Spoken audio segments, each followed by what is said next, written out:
Merci de nous rester fidèles, mesdames et messieurs. Bonsoir. Au sommaire de l'actualité de ce jeudi, émotion et indignation chez les Sénégalais après la mort tragique de deux jeunes prisonniers à la MAD de Rebeuss. Les citoyens appellent l'État à situer les responsabilités, mais surtout tout faire pour éviter pareil drame. Vous les entendrez dans cette édition. Menace sur la santé des populations de Pikine-Gazelle dans la commune de Pikine-Ouest. Elles cohabitent en permanence avec les eaux usées sortant des fosses septiques. Du coup, une odeur nauséabonde empeste quotidiennement le quartier. Les révélations de Ousmane Sonko sur le fer de la Falémé ne laissent pas les citoyens indifférents. Si certains déplorent une tendance au déballage, d'autres félicitent le leader de PASTEF qui leur a mis la puce à l'oreille. Et puis inquiétude à Touba à quelques semaines du Magal. Les forages en panne et l'insécurité dans certains quartiers de la cité religieuse hantent le sommet du comité et d'organisation. Serigne Bassirou Abdou Khadre l'a rappelé au cours d'un CRD. Vous l'entendrez dans ce journal. La page internationale en fin d'édition portera la signature de Aïcha Diakhaté.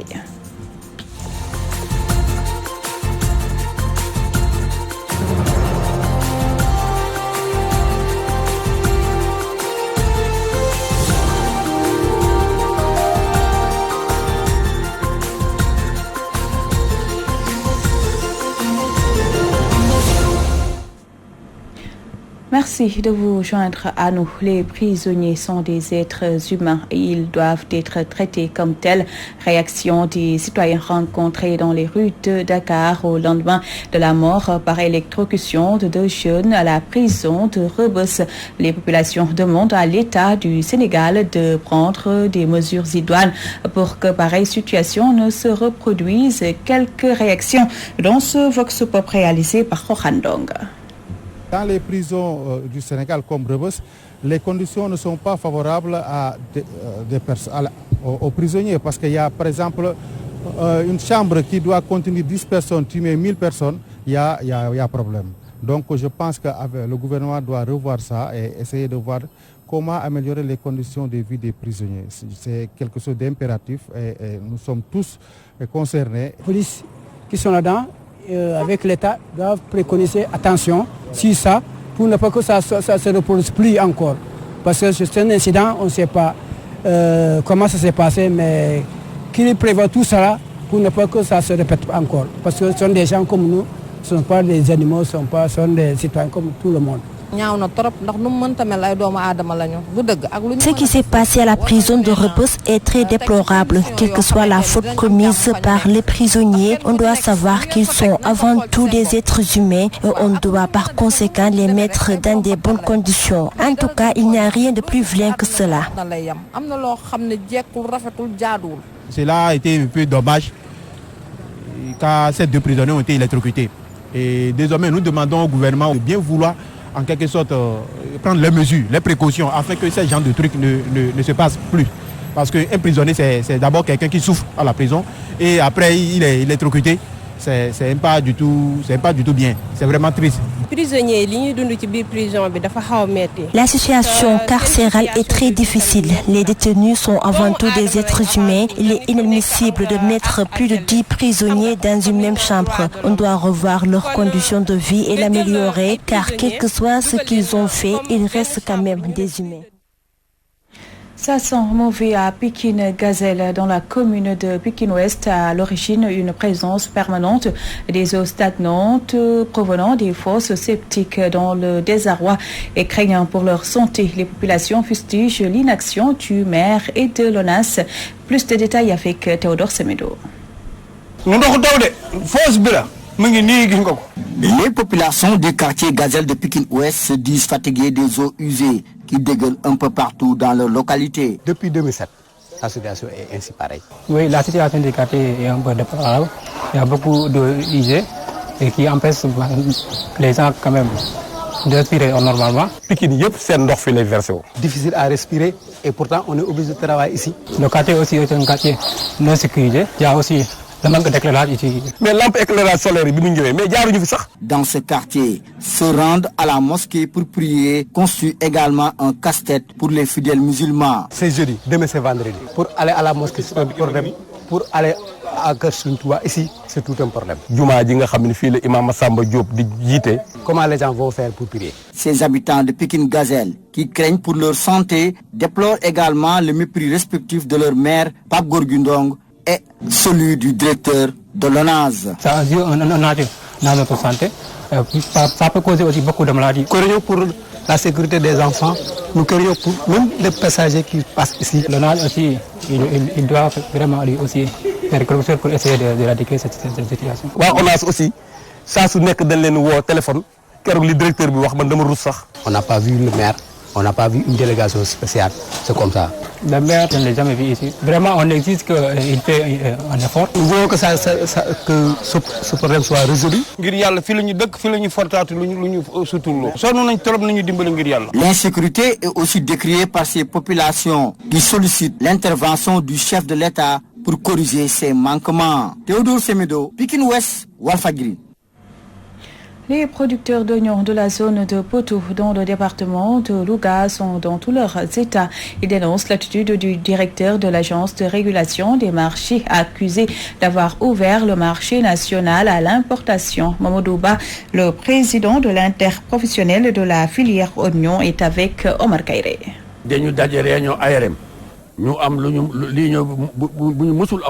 Le directeur de l'ARM, Amadou Sy, a pris la décision d'ouvrir le marché à l'importation. Nous dénonçons cette décision unilatérale parce que la filière oignon est partie prenante du conseil d'administration de l'ARM. C'est pourquoi nous avons dit qu'un consensus doit être trouvé avant l'ouverture du marché. Nous, les producteurs, nous avons dit que nous sommes en mesure d'alimenter correctement le marché national pendant au moins 20 jours. La preuve, rien que dans la commune de Léona, nous avons 10 000 tonnes de stock. Une délégation de l'ARM était venue ici et a visité les champs. Après cette tournée, c'est cette même délégation qui a montré toute sa satisfaction, disant qu'elle est rassurée. Durant toute la période de la Tabaski, il n'y a eu jamais de rupture. Aujourd'hui, pour trouver un prétexte, ils nous accusent d'avoir augmenté le prix de l'oignon. Mais je me demande où est le service de commerce intérieur? Où est l'ARM? N'est-ce pas, ce sont ces services qui doivent fixer les prix. L'ARM et le ministère du Commerce sont responsables de cette situation. Et tout ce que nous arrivera, nous lançons donc un appel au président de la République. Il faut qu'il prenne cette question en main. Amadou Sy est en train de tuer les producteurs. Nous ne demandons que 2 semaines pour écouler nos stocks. 15 jours, Un rassemblement à Ngayen Sabar dans le département de Nioro. Le mouvement Ande Defar Sunugor dénonce les nombreuses difficultés rencontrées par les populations de cette zone. Les membres du dit mouvement citent notamment l'enclavement, le manque d'eau et l'accès difficile à l'électricité. Al-Hassan Bar.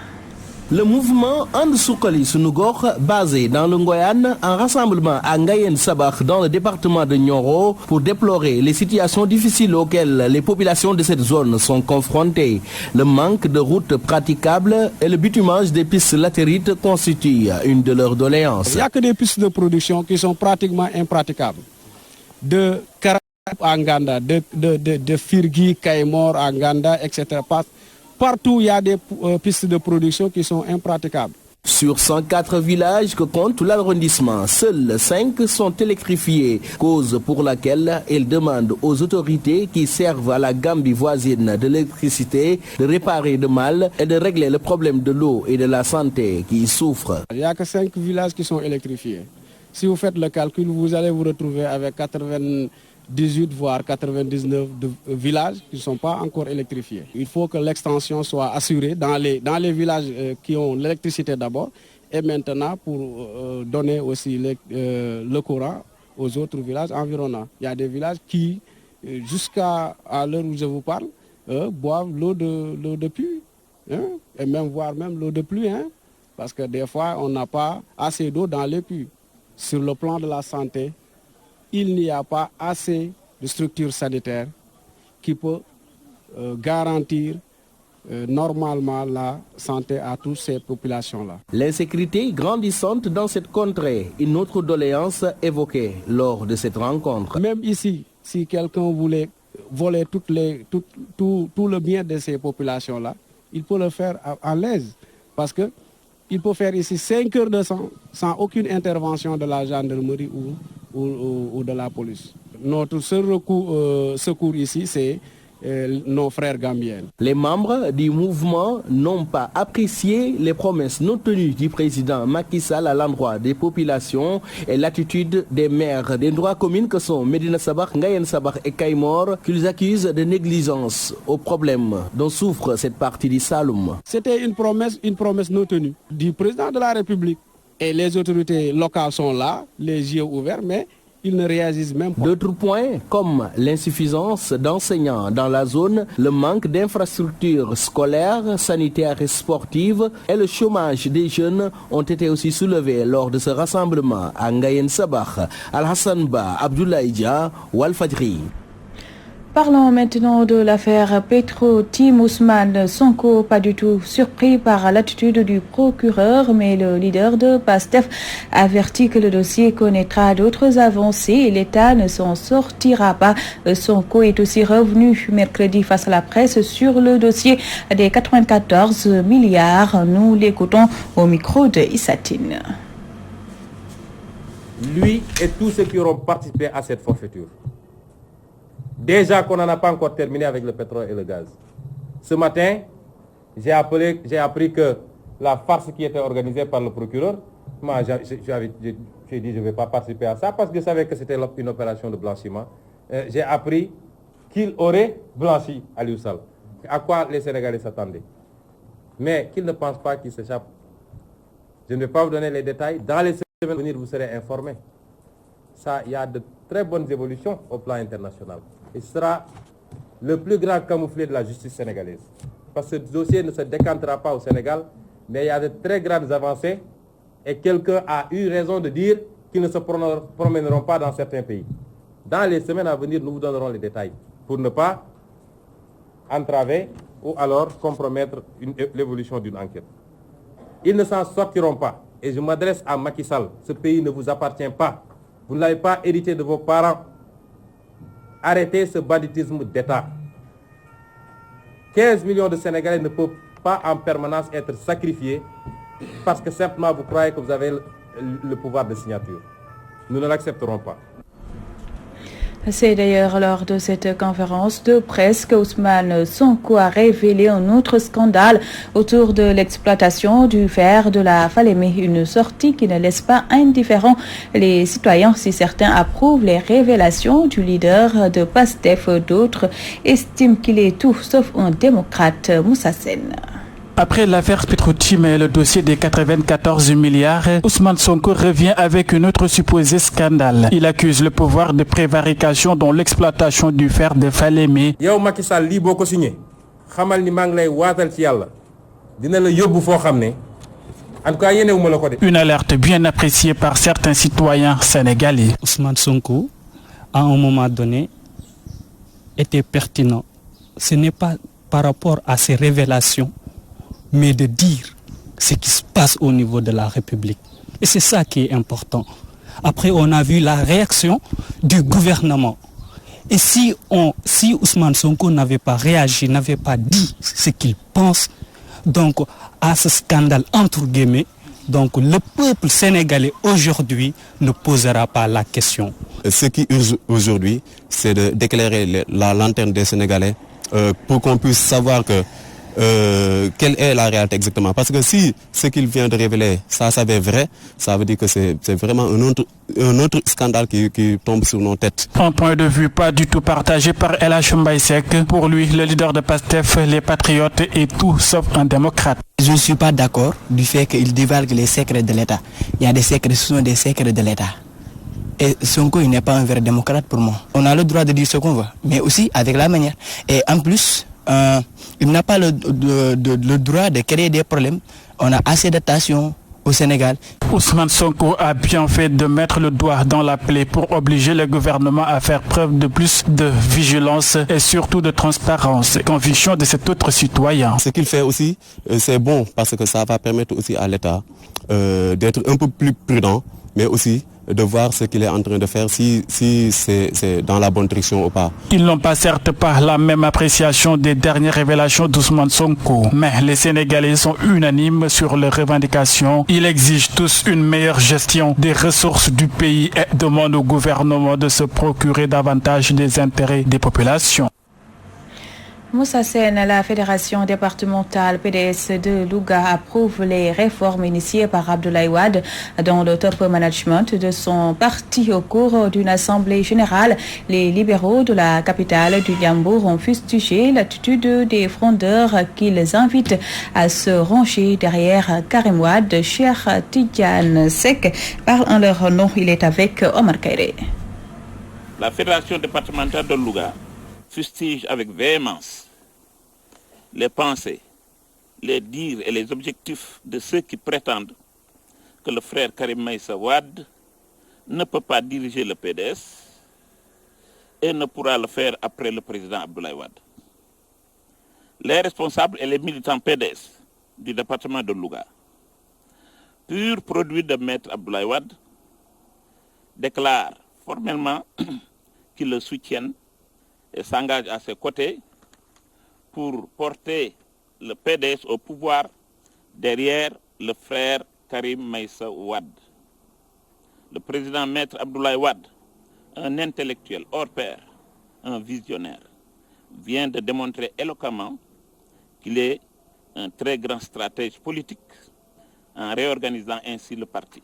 La fédération départementale PDS de Louga réitère son soutien sans faille au président Abdoulaye Wade ainsi qu'au frère Karim Meïssa Wade, qui apparaît clairement aujourd'hui comme le meilleur candidat pour diriger le Sénégal émergent, comme l'ont par ailleurs proclamé les frondeurs du PDS. Ces frondeurs se connaissent bien et nous les connaissons, on se connaît. Je crois qu'ils ont dû commettre des erreurs, ça peut se faire, ça arrive, et que par conséquent, nous leur tendons la main pour qu'ils reviennent sur leur pas et regagner leur papa, leur père, Abdoulaye Wade, maître Abdoulaye Wade. L'agence d'assistance à la sécurité de proximité aura son siège dans la ville de Rufisque. Selon Biram Faye, directeur général de la dite agence, la mairie a attribué à la structure un siège à l'intérieur même du stade Ngalandou Diouf. Voici Biram Faye au micro de Nachib Sagna. Dans le cadre de notre planification stratégique, nous avons prévu d'ériger un siège. Et nous avons pensé à Rufisque, qui est entre Dakar et Diamniadio, une position extrêmement stratégique. Nous en avons profité toujours pour prendre langue avec nos partenaires de premier rang, dont le maire de la ville de Rufisque, avec qui nous sommes en discussion très très avancée pour que Rufisque puisse abriter en tout cas l'érection du siège de l'ASP au niveau de l'enceinte du stade. Le conseil municipal a déjà délibéré. Rufisque, parce que aussi c'est une ville qui a besoin de sécurité. Et notre présence ici doit rassurer les Rufisquois. C'est la raison fondamentale pour laquelle nous avons initié des négociations avec le conseil municipal à l'octroi d'un espace foncier à l'agence. Et nous sommes en train de nous, en tout cas, battre pour que ce siège soit érigé dans les plus brefs délais. Justement, cette décision de la mairie de Rufisque ne fait pas l'unanimité chez les populations. Pour les membres du mouvement associatif, Rufisque a des priorités autres qu'octroyer un siège aux ASP. Écoutons à ce propos Omar Faye de l'Air Alaskanui au micro de Nachib Sagna. C'est grave ce que la mairie de Rufisque a fait. Octroyer un site pour la construction d'un siège pour les ASP ou dans l'enceinte même du stade Ngalandou Diouf. Mais c'est extrêmement grave. Il n'y a même pas un bon commissariat ici, dans cette ville. On n'en a même pas. Aujourd'hui, on nous parle d'un siège des ASP dans l'enceinte même du stade Ngalandou Diouf. Ce stade, nouvellement inauguré, est en train de se délabrer. Au lieu de s'occuper de ça, on nous parle maintenant d'un site où va abriter le siège des ASP. Mais il faut nous respecter. Il y a un minimum de respect vis-à-vis des Rufisquois. Nous avons d'autres priorités. Regardez les cantines qui sont en train d'être construites sur le canal par Mané, le maire de Rufisque Nord. Ça, c'est beaucoup plus sérieux. L'agression due aux terres et tant d'autres. Ni la jeunesse, ni les sportifs, ni les Rufisquois ne vont accepter que ce siège-là soit construit dans l'enceinte du stade. Ça, nous sommes prêts à mourir, nous allons nous battre, mais cela ne se fera pas à Rufisque. Ils n'ont qu'à aller vers Diamniadio. Il n'y a plus de réserve foncière, nous n'avons même plus de cimetière, ni rien du tout. Nous vous l'évoquions dans les titres édition 2019 du Magal de Touba. Les responsables du comité d'organisation exigent des autorités la réhabilitation des forages en panne au cours d'un CRD tenu à Diourbel. Ils ont aussi demandé l'extension du réseau électrique dans les quartiers périphériques où règne une grande insécurité. Direction Touba où nous retrouvons Mamadou Makhtar Sarr. À quelques 2 mois de la célébration du Grand Magal de Touba, les responsables du comité d'organisation ont profité du comité régional de développement pour exiger des autorités étatiques la réhabilitation des forages de la cité religieuse tombée en panne depuis quelque temps. Serigne Bass Abdou Khadr Mbacké est le président du comité d'organisation. Beaucoup de forages sont tombés en panne dans la cité religieuse de Touba et cela pourrait avoir des conséquences néfastes pour les pèlerins qui vont rallier la ville sainte pour les besoins du Magal. Nous demandons aussi aux autorités étatiques de réhabiliter ces forages. Nous sollicitons également la réalisation d'autres forages pour desservir les quartiers les plus reculés de Touba qui sont toujours confrontés à un manque criant d'eau. Les populations qui vivent dans ces localités font des kilomètres pour avoir le liquide précieux. Serigne Bass Abdou Khadr Mbacké sollicite également l'extension du réseau électrique dans les quartiers périphériques de Touba où l'insécurité prend de l'ampleur à cause de l'obscurité. Les quartiers périphériques de Touba sont confrontés à une obscurité totale. Cette situation favorise une insécurité. C'est pourquoi nous sollicitons des autorités étatiques l'extension du réseau électrique dans ces zones où les populations vivent un véritable calvaire. Concluant ses propos, le président du comité d'organisation du Grand Magal de Touba, qui présidait cette rencontre à côté du gouverneur de région, demande aux autorités étatiques une meilleure prise en charge de l'assainissement de la ville sainte. Nous sommes en période hivernale. Au moment où nous vous parlons, beaucoup de rues sont devenues impraticables. Les populations ont tous les problèmes du monde pour se déplacer. C'est pourquoi nous demandons aux autorités étatiques de redoubler d'efforts concernant l'assainissement de Touba. On est à quelques 2 mois du Grand Magal de Touba. Touba Mbacké, Mamadou Makhtar Sarr pour la radio-télévision Walfadjri. Place maintenant à la page internationale, une présentation de Aïcha Diakhaté.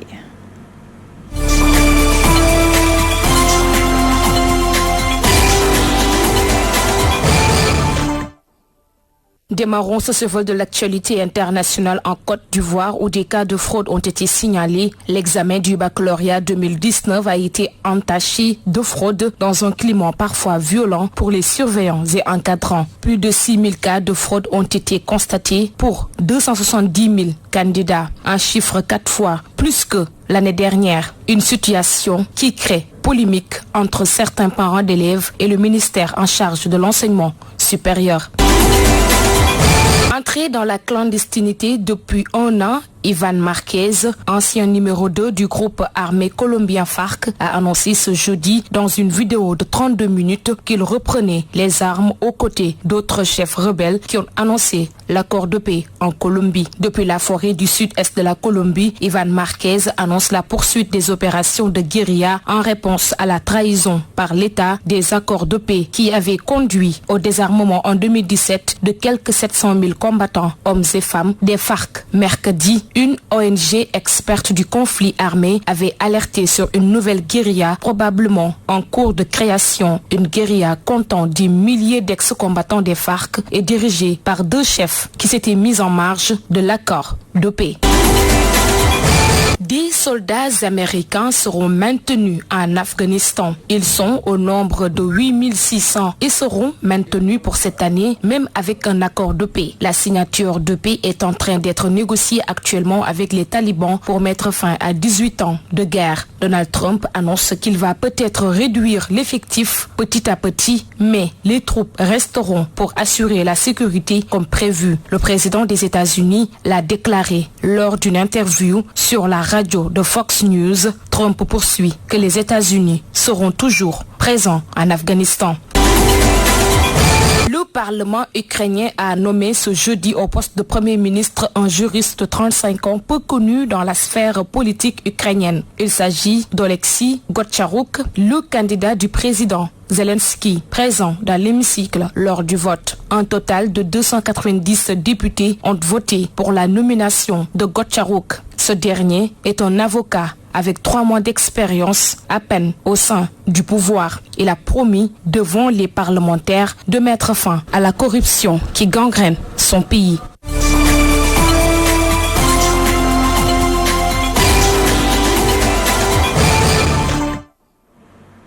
C'était le journal de 20h. À vous tous, merci de l'attention. Votre rendez-vous du jeudi à dîner à Diamano, c'est à 21h avec Moustapha Diop, émission que vous pouvez revoir en replay sur notre site walfonet.com. Très bonne soirée à tous.